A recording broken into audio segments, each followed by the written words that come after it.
Pinocchio is a game about lying at the right moment and reading your opponent. It will be played over multiple rounds. Every round, someone will get a penalty token. The moment anyone gets 4 tokens, the game ends, and the player or players with the fewest tokens win the game. To start a round, you shuffle the deck and put it at the center of the table. The start player reveals a card from the deck and also draws a card. Now this first card drawn is a 5. The red player looks at the card and then must announce the number of the card. Now the key point is the red player may decide to lie about the card. The key in this game is you try to guess whether the total cards drawn have exceeded 21. So let's say red announces that her card is a 6. So if she is not lying, the total would be an 11. Now on your turn, you have 2 options. You either challenge the previous player or you draw a card. To challenge a player means you are saying that the total cards drawn now has exceeded 21. Green decides to believe red, which means this is still 11. So green decides to draw a card. So green looks at the card and declares that this is a 0. So in theory, we are now at 11. Blue also decides not to challenge and to draw a card. Okay. So blue looks at the card and says this is a 1. We are at 12. Yellow decides not to challenge and draws a card.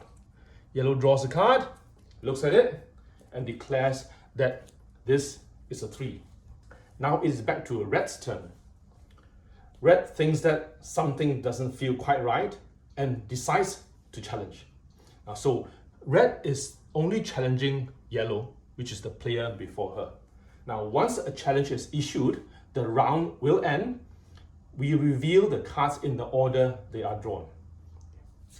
So this is indeed a 6. We are at 11 now.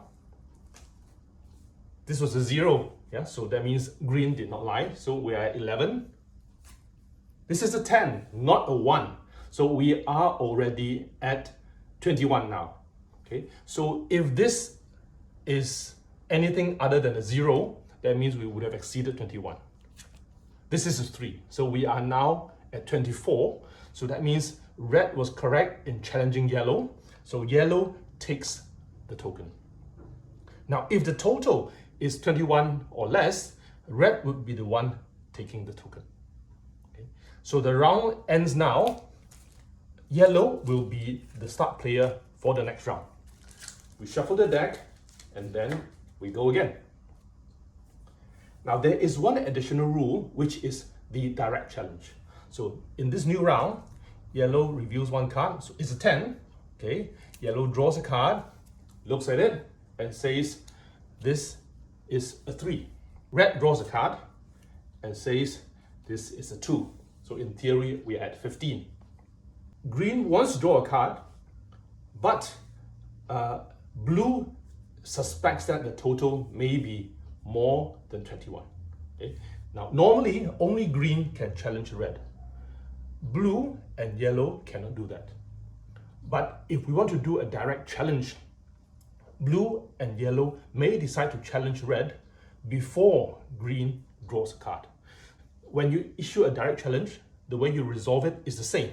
You still reveal the cards in the order they are drawn. Now, this is only 15. So that means blue's challenge was not successful. So he will be penalized. Now, because this is a direct challenge, he gets 2 tokens instead of 1. Now, if the total were more than 21, red would be the one taking 2 tokens. So this is how a direct challenge works. Now, this is the card distribution. Notice that for the cards 10 and 20, there's a special icon.